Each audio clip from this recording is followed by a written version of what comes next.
Hi guys, welcome to TGO Podcast. This is episode 1. Today I'm joined by my co-host Julia, and today's topic is self-love. Hi Julia, welcome. Hi Pauline, I'm so happy to be here today. I'm so proud of you. Oh, thank you. I'm actually so happy to be part of the first episode, part of this conversation of self-love. What is your definition of self-love, I should Pauline? be asking you those questions. I'm the host here, Missy. Again, everyone's definition of self-love is different. So self-love to me is like loving myself, putting myself first. I should be asking you what I would agree with you. So I do agree. Self-love means taking care of your own needs, not sacrificing your own well-being, putting yourself first. It also sort of motivates you to sort of make healthier choice in life. Wouldn't you agree? I agree. So like, to be honest with you, if you put yourself on a higher standard, you're more likely to choose things that naturally, are well for yourself. So how would you tell someone, say, how to self-love? Would you advise someone? So my advice will be sort of a little bit different, because I wake up in the morning, I look myself in the mirror, I'm like, oh my God, you're so gorgeous, you're beautiful, you're so independent, you're so confident. Like, how are you going to be more greater than what you are at the moment? Wait. How did we get here? Like, how did you get to this? That is self-love. I know it is self-love, but tell me, how did you get to this point? Surely you didn't wake up one day, like it must have started somewhere. Like, how did you get to this, this new person? That's a very difficult question, because I grew up, you know my background. So I grew up, viewers, listeners. Hopefully no one's watching. So the listeners don't know. So maybe you can give us a little background about yourself. So I at a very young age, I've lost heading sort of like a sad sort of definition of my life. Yeah. I've lost my parents from a very young age, and when you go through something very dramatic, it does sort of take a toll on yourself, and it just sort of like, it tries to, how do I put this in a sort of way, it tries to sort of like, when you go through something very dramatic, it sort of overshadows your personality, because you sort of then, you look at that and you're like, oh, does this affect me as a person? Like, does this change who I am as a person? Yeah. You have some input to this. I don't really want, this is not really about me. Like, I'm like here to host you, so I'm here to listen and hopefully try and ask you the questions our listeners would ask. Thanks for sharing. Surely that's not like an easy topic. I don't want to like go into it. Like, I just want you to tell me, how has that impacted in terms of your self-love? How has it changed? How has it like made you feel like you need to? So I've had moments where I felt down, but I'm surrounded by amazing people. So I'm actually so lucky to have like families and friends that genuinely care about me and genuinely sort of want the best for me. And a lot of people can't say the same. But growing up at a very young age, I was very independent. I've sort of like taught myself a lot of things, and I think it's all about sort of taking care of yourself and learning new things, and not doing this to benefit others, but benefiting yourself. I think that's a very difficult thing to like, try. I think when people do, when you're doing something, you want people to praise you, so you forget that you need to do something for yourself rather than doing something to get compliments from other people. Like, you should be like, wow, like you said, wake up in the morning, you're like, hello, damn, you look hot. Like, initially that should be everyone's thought, but everyone's different. Yeah, it's very difficult to teach someone self-love. You sort of, how can you expect someone else to sort of love you if you don't love yourself first? As the saying goes, charity begins at home, self-love begins at home. Yeah, but some people don't have that home in terms, like, they don't have a structure. Yeah, they don't have a foundation. Like, yes. They don't have anyone to tell them, like, listen, that's not, you need to learn to love yourself. Like, where did you learn this? I think essentially that's what I'm trying to ask you. So it's mainly sort of self self-taught, I would say. I mean, I always look at myself and sort of I always sort of try to be a better version of myself each time. So I always sort of want to, you know, change the world. I know that's very cliche, but I do. I want to sort of make an impact on other people. But in order to do that, I have to be confident in myself to know that I can make an impact. Be sort of proactive in that sort of way. So I think that's where it comes from. I think given my sort of like background and like how I sort of grew up, I sort of didn't want to feel the way I felt, sort of like that pain from you losing your parents. Exactly. Yeah. But I had to sort of like confront that. I had to sort of. How did you do that? I it's very hard to sort of explain in words. I guess I need to find it if I'm on the podcast. You should have come prepared. No, but that's She got me 2 big pink Moscato. If you haven't tried this brand, you need to. It's so tasty. I'm on my second glass. I think one glass. I poured a half a bottle in each of our glass. So I'm now on my second glass. I'm technically on almost a full bottle of pink Moscato, which is 9% alcohol. What are you trying to tell us? I'm confused here. I'm distracting you from answering this question. But yes, what was your question? Alright, what is self-love to you? Self-love is putting myself first, sacrificing my own well-being, not settling for less when I know I deserve more, I would say. On that point, not settling, would you say you've been in a situation where you were settling? And did you know you were settling? Let's see. The thing is, I always sort of push myself for greater things. So even though if I sort of like see something and I know, you know, this necessarily might not be something that I can achieve now, yeah, I never stop or prevent myself from achieving that. I still go forward. So looking at it this way, I'm really terrible at gym. I can't, like, exercising, I'm really, really terrible. I recently started running, and well done. I've been trying to get you to run. And well, actually no, before that, remember this summer, was it this summer or last summer that I signed up for last summer. I call it a marathon. It's not really a marathon. It was last year, yeah. Yeah, last year. So this is a 10K run, guys. And before this, I've never really run before. I've never I never even ran from, like, say, my house to up the street without getting tired. I've ran for the bus a few times and I sort of stop in the middle because I got out of breath. But I was determined to do this 10K. I was like, you know what, I can do this. Put in quite a bit of effort, I would say, not a lot, but a bit of effort. Ran on treadmills, which is completely different, guys, from running in a park or on a road. You need so much more energy.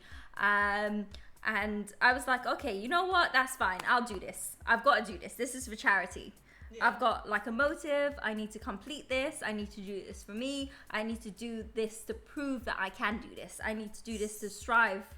Who are you trying to prove to? Why do you need to prove yourself? How can you relate that to self-love? I think that's a very good question. You're asking very deep questions. When am I going to ask you questions?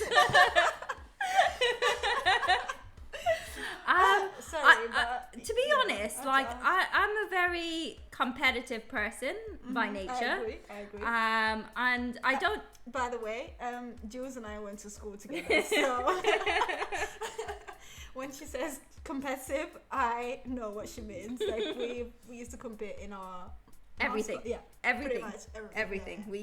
Yeah. We used to be the top of the top. Yeah. And if we see someone that's about to approach to the top, we try to achieve way above. But yes, so I do try to sort of like achieve more than I should do. But I think that is self-love, believing in yourself, believing that you can achieve this even if it's not possible. At the end of that sort of marathon, 10K, as most people would say, I twisted my ankle. But did I stop? No. I carried on, drank a little bit of alcohol, carry on more. That's the advice we want to give to listeners. Please do not drink alcohol if you're running a marathon. And if so, no? Yeah. End of the marathon? Yeah, because you got me drunk at the end of the marathon. I do not remember. I have amnesia, sorry. How would you describe self-love? What example would you want to set to, you know, your listeners, and how to describe self-love? To me, self-love is, I don't know, I just feel like I deserve the best. Like I love that answer. I honestly feel like I deserve the best. I don't want like a massive crowd around me, but I just like knowing that I know some people that are really like, I know some great people. Like I like speaking positive about the friends that I have. Yeah. And I hate when I'm around someone, they speak negatively about the friends they have or the people they know or their partners, whatever, back and forth. I really dislike that. So in a way, self-love is putting me first, but at the same time knowing that by putting me first, I also want, now that I've found self-love, I want for other people. Like I know the difference between disliking yourself and like loving yourself. But to be honest, like, to be fair, a lot of people are very insecure. So insecurities are, as you mentioned, you know, going through puberties, going through puberty. Going through puberty is very difficult, and it's sort of like, you know, it sort of shows insecurities that you might not even know that you had in the first place. It's that transition, like that transition where you discover things about yourself. You're like, oh, I don't like that about me. I don't like that. Like, what's wrong with having a spot on your face? Like, it's not going to do anything to you. Relax.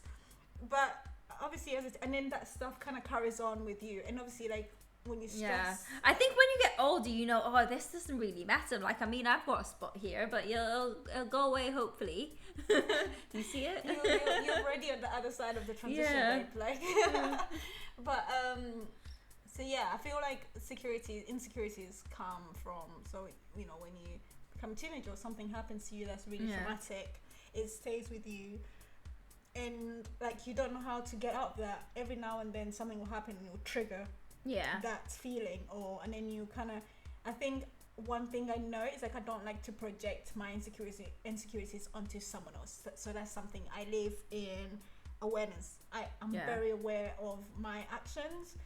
And I mean, that's the worst thing, because you know, you might project that feeling to someone that, you know, that isn't as confident as you are, and you know, they hear that damage them further. Exactly, because I've got friends like that you know, like they need extra sort of loving and like and care, because they don't have that sort of like self-love within them.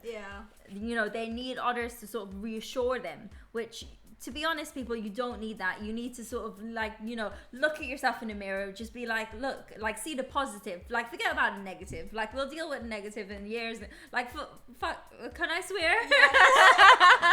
Feel free. Like, fuck the negatives, like, it's all about the positives. See your positives, like. But it's very difficult. Like, how would you advise someone to focus on the positives when all they can see is the negative? I mean, the mind is very, like, in my opinion, the mind is very sort of strong, is, you know, you choose to be happy. I'm not saying that, you know, a lot of people choose to sort of see the like worst in themselves, but if you think about the positive and you forget about the negative, then it sort of portrays within, and you're sort of more happy. You know what, you know, oh, my hair looks gorgeous today, like my face, oh, look at that, like my smile, I'm just like so happy. Don't you just wake up like one day, you just want to smile, you don't want to cuddle people? Come here, let me give you a cuddle. You want to just like love yourself. You want to be like, oh, damn, look at your booty. I think it's also good to surround yourself with people that, you know, are not judgmental. because yes, you might love yourself, but I feel like every now and then you will look at the negative. It's very hard to like disregard the negatives. Yeah. So it's good to surround yourself with people that will remind you, hey, what are you doing? That's not you. Like, Yeah. go back to loving yourself. Like, don't forget that, you know, you have this and this that's better. Like, but to be fair, a lot of people, again, if you don't have self-love, you sort of surround yourself by negative people, and that sort of influence your behavior. And like, you know, people saying like, so I've got this friend and she dates this guy, and she's always making excuses about, oh, you know what, he loves me, like he doesn't say it, but he loves me. I'm like, how do you know he loves you if he doesn't say it? Does he like treat you in a nice way? Does he say, oh look, like, you know, like in what way does he love you? Like, does he treat you the way you would treat yourself? But then that means there's no self-love. Like, exactly. Yeah. Then she's expecting other people to love her. She doesn't know what love is. I mean, I wouldn't say I know what love is, but I know how to love myself, and I know what I deserve. And if I did get anything less than what I deserve, I'm not having it. So then you know what love is. For me, what I want, because you need to project that feeling onto the person that you're with. So you need to. Yeah, of course. Like, if I like love you. You told me this story once, so I'm gonna tell the world now. So she told me this story once where she was dating a guy. This was years back, like God knows, years back. Okay. And it was a story about how he makes her tea. Mm-hmm. Do you remember the story? Yes. He makes her tea in a certain way. And I was like, what the fuck? What do you mean? like how does that define that sort of a relationship? But she was like, no, you need to treat, like, he needs to treat you like a princess. Yes, I do have princess tendencies. Okay, but what I meant by that story is, like, I have ways that I want to be loved, or like whatever. So is everyone. I'm very vocal of how I want to be loved, or this is how I like things. I want to hear how you like things. So like, me telling you means I want you to tell me so I can learn as well. So in telling that story, in that relationship, that person really wanted to know how how do you take your tea, for instance. So they knew how I really like how to make my tea. I think those little things really make a difference, especially in relationships, because it reminds you, like, people think big gestures, like someone's doing something for you, like buying something for you. Like, no, I feel like the smallest things, like especially for girls, that really it makes a difference. So it's really good to teach people how to love you, because like people won't know, like people don't you don't know what I'm thinking. No. Like I can pour you a drink and in your head you'd be like, oh, I wanted some more. But I didn't know that. Yeah. Like, you need to voice your opinion, guys. Yeah. So I try to teach people to voice their opinions. Like I'm an advocate for people to always voice their opinions. But what happens when those people voice their opinion in a negative way? Would you tell them, this is not on? Is that a question you really ask me, like you don't know? We all know your answer, but we like your listeners, like people that don't know about self-love. Like, if you hear someone, saying negative things, don't take that. I think that there's probably going to be some listeners that know, like, I am the type of person that will be like, no, like, it's not happening. Like, but what in you sort of like helps you sort of voice that opinion, to have that confidence? Because a lot of people, they would just be like, oh, and they'll go away and they will be in a bubble, and it'll sort of like dawn upon them, and they'll be thinking for days, and they will just believe that sort of that person's opinion, that one person's opinion, that's their, sort of like facts about them, which is not true. So how would you tell that person that's sort of saying that opinion, that person, that negative opinion that person is like saying about them, how would you tell them to turn that into a positive and just be like, don't be... I mean, it's different, because I'm the sort of person that I don't care. I've grown the I don't care wall. However, obviously, I do realize other people might not have the same reaction. I think maybe try and... easier said than done. Like, try and tell that person like why. I think understanding where the other person's coming from, like regardless when that person's being negative to me. But also voice your opinion. Like, No. if that hurts you, you need to voice that opinion. Some people, babe, you would definitely. I would say you've been in situations when you have not voiced your opinion, and I've been like, excuse me, Missy, you have to say something here. And you're like, no, it's okay, I don't. Like, I'm like, no. To be fair, sometimes when people say negative things to me, it goes through one ear, come out the other, and I hear something else. I hear something positive, or I'm like, you know what? Fuck this situation. You don't know me. I know me. Yeah, but it's like I would say then you've gone on and then you've had a conversation with me about that situation. So that means in a way it did affect you, but in that moment you chose to disregard it. Yeah. But then later on you're like, what the fuck? Why would that person say that? But you're talking to me privately. So I would say it's okay to like speak to people. You don't have to be confrontational like me. But you can still speak to someone in a very calm way. Just be like, hey, Jules, like I don't really like. I didn't really appreciate how you spoke to me. That's literally putting yourself first and setting boundaries with people. Essentially, that's self-love. Because when you don't teach someone initially how you want to be treated, they'll continuously treat you how... I completely agree to you. So I always set boundaries. Like, I would not expect anyone to speak me a certain way. Like, I would say something. And if I don't say something to you, that means I don't care for you as a friend. Yeah. And most likely I have deleted or blocked you. Honestly, like, otherwise I'll tell you, listen, I do not appreciate you talking to me that way. Yeah. Like, and like, yes, egos aside, whatever. Like, I'm always happy to put my ego aside. It's very big, but my ego, we all we But yeah, you need to. I feel like setting boundaries is a very important thing when it comes to self-love.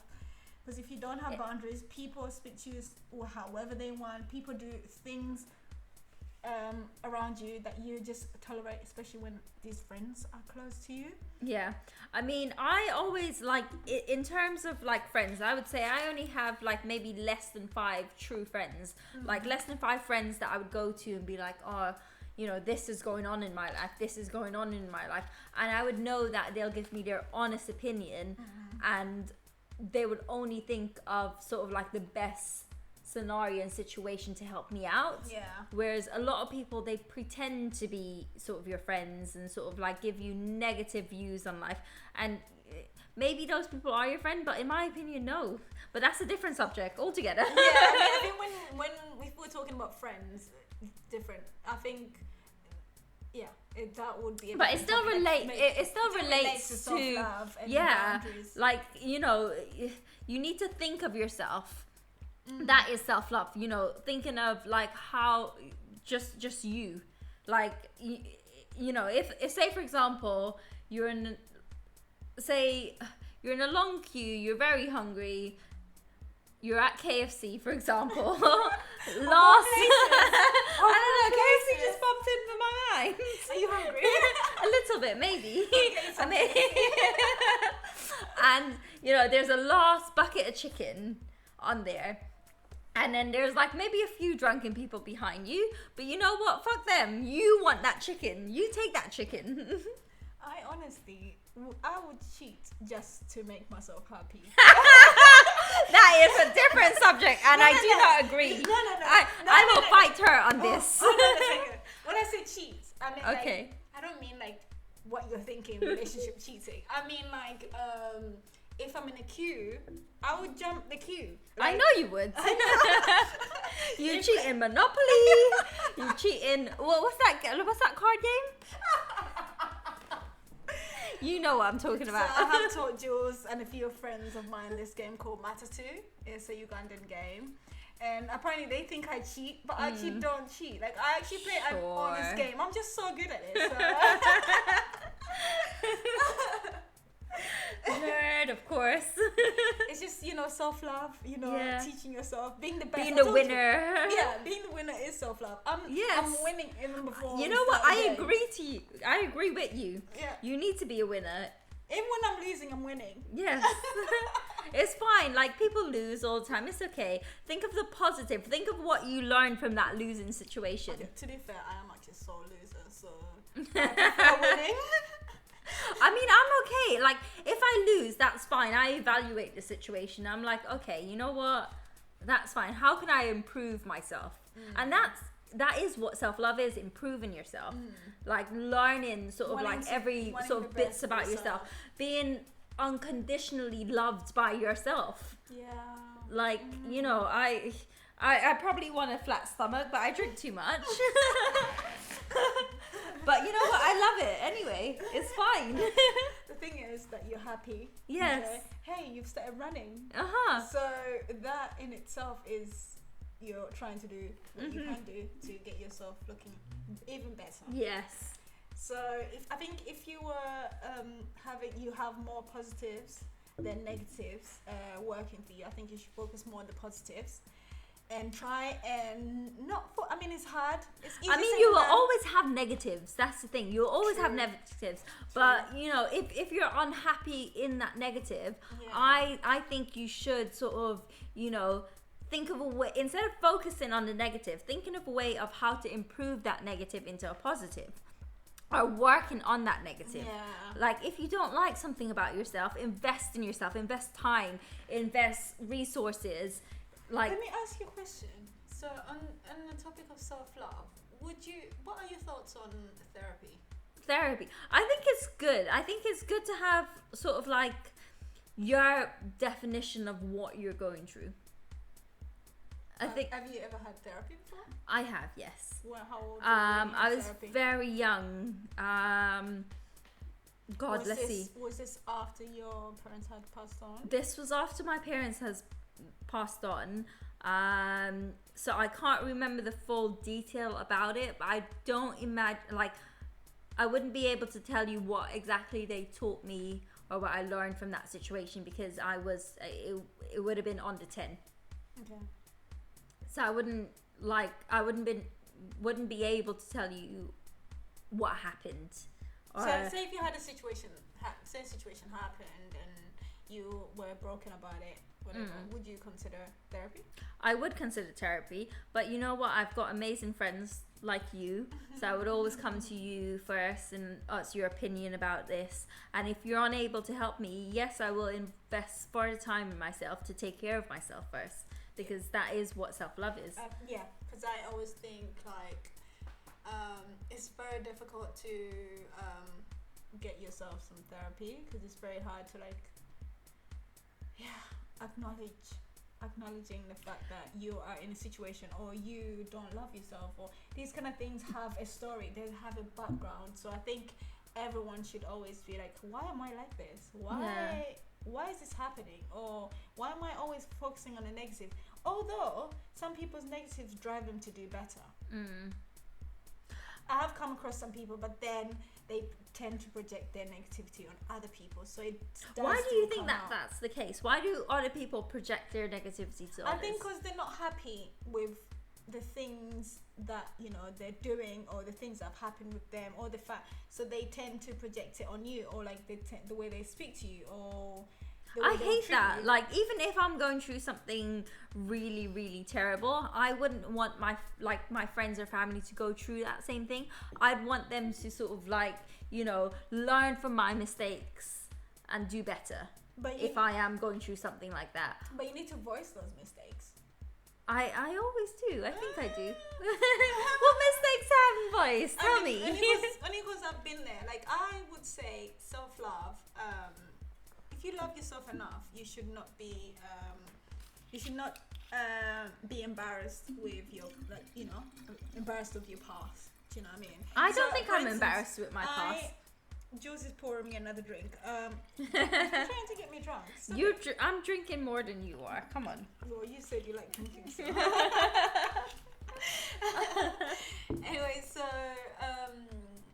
I think it's really good to be open with the things that have happened to you in the past, especially if you're in a situation where, say you are in a group setting and something happens to a friend of yours or someone that you might not know, maybe a friend of a friend.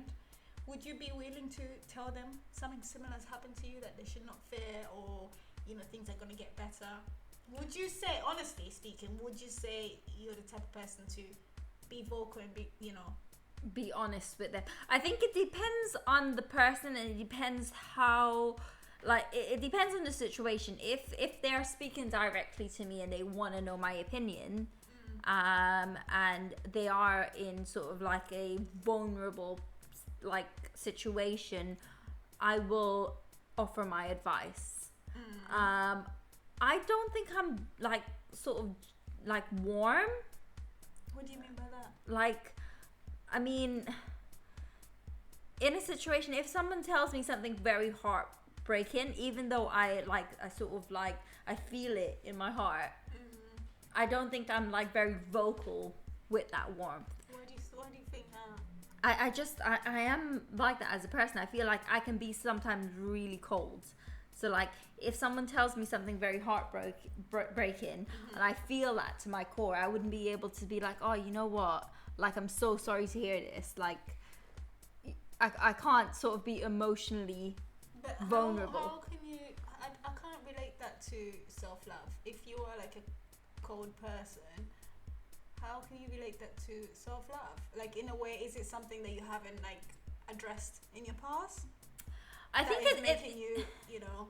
It depends on the situation. So like, if someone comes to me and sort of genuinely wants advice, I would give them advice to my best of my knowledge, and I would give them advice that I know that will make them better. But you're cold.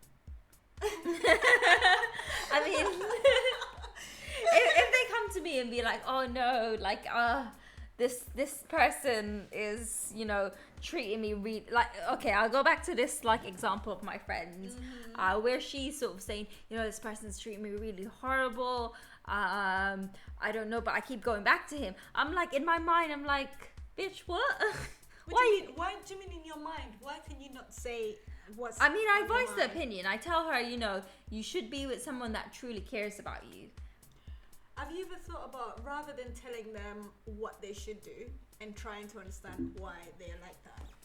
Because essentially that's projecting self-love onto them, because you're trying to understand them, and then from there you can form an opinion, and then maybe have more of like giving them some advice, rather than, okay, listen, from what you told me, this is what you should do, rather than why do you think like that? Why do you let someone treat you like that? Like, why have you... So hear their opinion as opposed to sort of like forcing my opinions onto them. Yeah. That's actually that's a good way of thinking about it. Are you saying you learned something? I've learned something, yes. I'm very opinionated, guys. Extremely opinionated. There's nothing wrong with that. I think everyone wants to fix something. Like, if you come to me and it's like, babe, this happened, immediately I'm like, I want to fix it now. Yeah. Instead of like, okay, like... It's when you love someone as well. It's like, and they're telling you something that's like quite deep and emotional, and you're like, like, what the fuck? Why are they doing this to you? Like, don't they know who you are as a person? Don't they know how amazing you are? Like, why? Well, that's your opinion. You think I'm amazing. Because you are. Oh, thank you. But I feel like, I mean, of course, it takes some time to get there, but I grown to start asking people whatever they're saying, like, if you are going through something or you continuously do something, I'll ask you, like, where is this coming from, or like, why are you like this? Why do you have to be so negative about yourself, or like, why? I'm like, why? But you know what I mean. Like, I know what you mean. Yes. So I try to understand. So like, maybe in the future I'll sympathize with you rather than try to attack back. Yeah. Or try and be like, okay, you know what? Like, that person's just negative. Like, hey, you hating on the fact that I look good, or you hating on the fact that blah blah blah.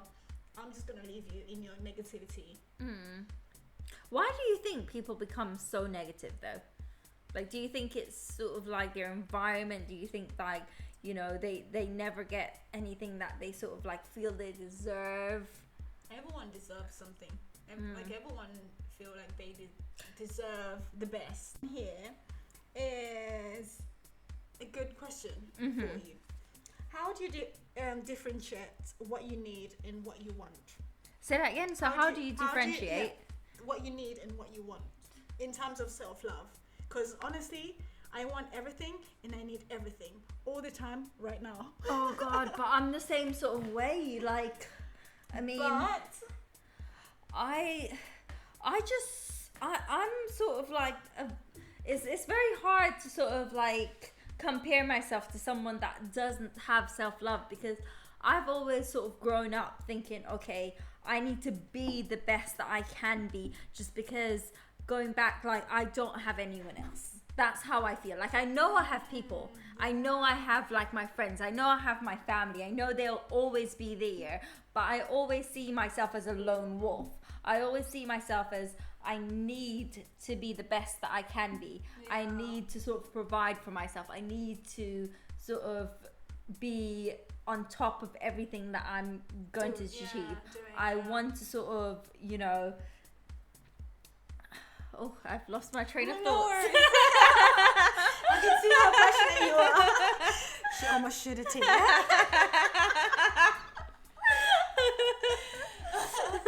No, I think what Jules is trying to say is, obviously, like, given your situation, you always see yourself as one. You have to look up for one. You have to love yourself. No one else is going to love you. Yeah. You have to look out for yourself. No one's going to look after you. Whereas maybe in other cases, some people might have, I think what you mean is, like, might have parents that would remind you, hey, you're going off, you know, that's not the line you should be on. You should be on this. Hey, like, remind it, whereas you don't have that. So you always have to remind yourself, hey, I should not be doing that. So I should be on this. But there are people out there that has parents that, you know, aren't really, you know, teaching them self-love. They'll be like, oh, why are you here? What, you know, what are you doing? What are you good for? Yeah, but, like, that could also be maybe the parents don't know. Like, they've never been taught self-love. For instance, you had a child now. Like, you can only teach them what you know. You can't teach them things you don't know. Do you get what I mean? So I get you. If you didn't know about self-love, how are you going to teach your child about self-love? They're going to see you going through different partners that don't love you, that use you. So then they'll learn that. Subconsciously, they move on and start dating guys that don't show them love and don't show them, you know, the respect that they deserve. Yeah. So it's these things that you have to learn them. So, for instance, I'm guessing you've had to teach yourself these things. Maybe the relationships you've been through, like, you know what, I deserve better. I don't need you. Yeah. So you've had to, like, always, like, look for an upgrade. Look for an upgrade with the next one. I hope so. I won't put the business out on the streets, but like, obviously, like, I would imagine, of course, that's it. Like, you would know, but, like, you know what, like, I'm in this situation. I think it's when you sort of learn like, you sort of get to learn the things about your partner, and you're like, oh, you know, I really love this about him. Like, okay, I really love that, you know, I love the way he loves me. I sort of, you know, I like the way that he carries himself. I like the way that he looks at himself sort of, like, highly. Why are you giving me that look? What look? What look? That same look. I'm just looking at you because the way you love me. Yeah, that's because... Tell me how much you love me. Come on. Good. Tom, you can edit this part out. Don't worry. You know what? I'll just keep this part in just for fun. How about that? Anyway, we digress. Yes, we've been doing a lot of this on this episode. So I think teaching people, like, hey, I love you this much, I'll do this much for you. They learn, like, they should have confidence in themselves to... No, but, like, that's in a way teaching people how to, like, showing them love. Sometimes some people learn through actions. Yeah. Like, me showing you love might teach you how to be like, oh my god, I kind of like how that person loves me. Maybe I should start loving other people this way. Yeah, like, and loving yourself that way. Yeah, exactly. Want what the other person wants for you. So, yeah. I mean, how do you feel, like, at this topic? I feel loved. I mean, what is self-love? Self-love, in my opinion, is sort of, you know, loving myself, looking after me, setting my own path, knowing what I want to achieve and achieving them. Yeah. What would you say your definition is? I mean, it's fairly similar to what you just said.